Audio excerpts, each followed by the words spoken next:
Good Dinosaur is about Arlo and Spot on this incredible journey out in the wilderness. We need to get home. And in order to bring reality to that world and the frontier, we needed to go on our own journey first.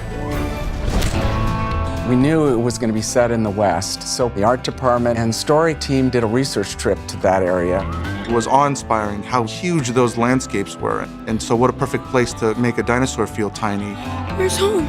We wanted to have the feeling of being lost, like Arlo and Spot.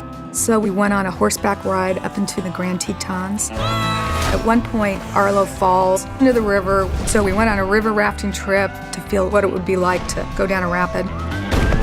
Let's go! Yeah! And then we went to a cattle ranch to do some herding.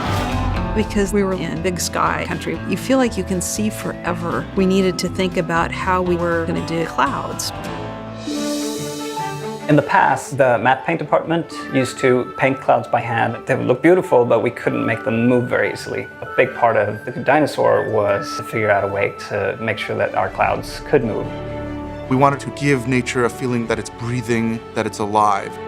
So we had the idea, let's try to do all 3D volumetric clouds.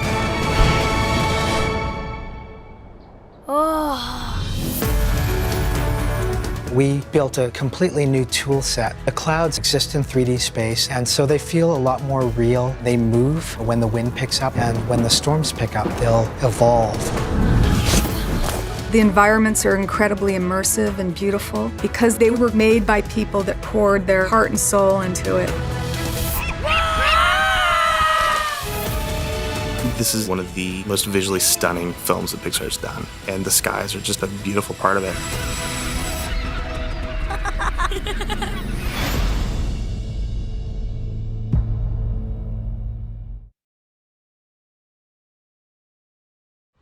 The Good Dinosaur is Pixar's 16th feature film and follows a young Apatosaurus named Arlo who strikes up a friendship with a feral child after getting separated from his family.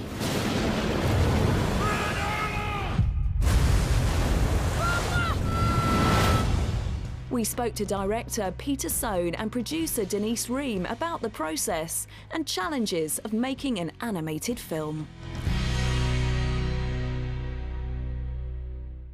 The process of getting a film approved and into production at Pixar is a really interesting one. You pitch a couple ideas, and then from those ideas, the executives will kind of, trigger into one or be excited about another, and then you start to kind of bring people on, start to develop it, and get that going. The inspiration for The Good Dinosaur really started off with its original director, Bob Peterson. He kind of pitched an idea of a dinosaur and a young boy, and kind of playing off that great archetype of that coming-of-age conflict of the boy and dog story, and then flipping it. We started backwards engineering that, and then going, what if the asteroid did miss the Earth, and what would these dinosaurs become? And there was something really sincere in that idea.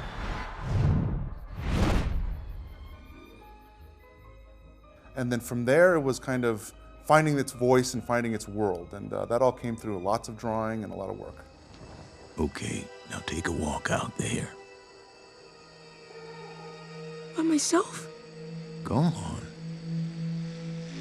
Arlo, his story has been always about trying to get through his fears. He's got a hole in his life, and there's this little critter or an animal that kind of starts to fill that hole. And when he meets Spot, he really does truly discover what he's made out of.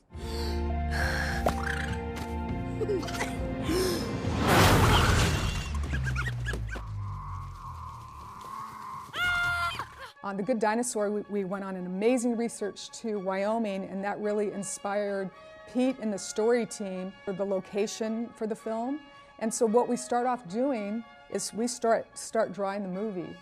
From there, you would start bringing other artists on to kind of formulate other ideas and start drawing out the world and finding the characters.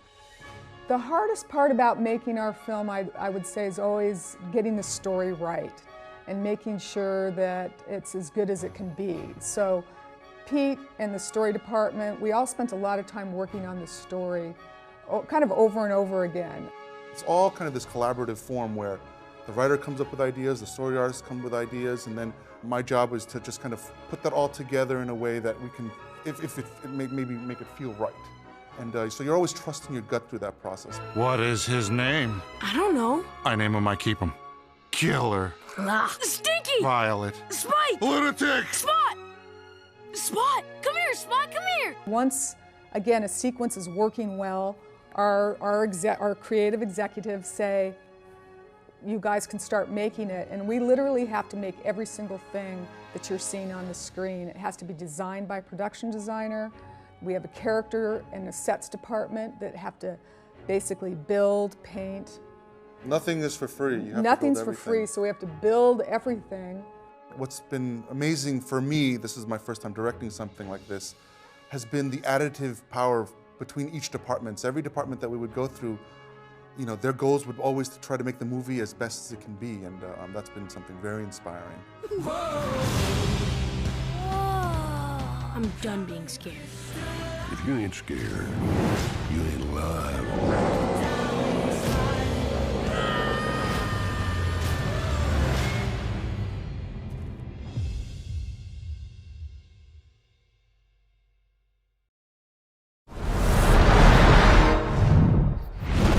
Imagine if dinosaurs never became extinct. Ow! Ow! Are you little? The Good Dinosaur tells that very story, set against the most detailed landscapes ever seen in a Pixar film. For this film, we had to be able to see 50 miles into the distance, and the camera had to be moving all the time, following the characters. Director Pete Sohn wanted the set to be like another character in the film. So to make the landscapes as authentic as possible, some were based on real-world locations, like Wyoming's Grand Teton National Park. Using height data from the United States Geological Survey, Pixar created a virtual model of the environment using special software. Add in all this extra detail of rocks and debris and brush and grass and lots of trees, and so we can see miles and miles into the distance. A real-world camera crew scouts locations to find the perfect shot. Pixar was able to do the same, but virtually. The virtual camera that we use in the computer, we've actually tried to develop to be essentially an exact duplicate of a real-world camera. Because it's in the computer, they can also break reality and move the camera wherever they need to for whatever kind of shot they need. But landscapes need characters to walk through them, like Arlo the dinosaur. He looks cute and cuddly, a deliberate design choice so he stands out against the environment. We really tried to put just enough realism into the set so that it felt visceral and dangerous, so that when Arlo is walking through the world, that when you see him in danger, that you feel that danger because you're looking at a landscape that looks natural. And that's how Pixar makes A Good Dinosaur great. In Emeryville, California, Lexi Savides, CNET.com for CBS News.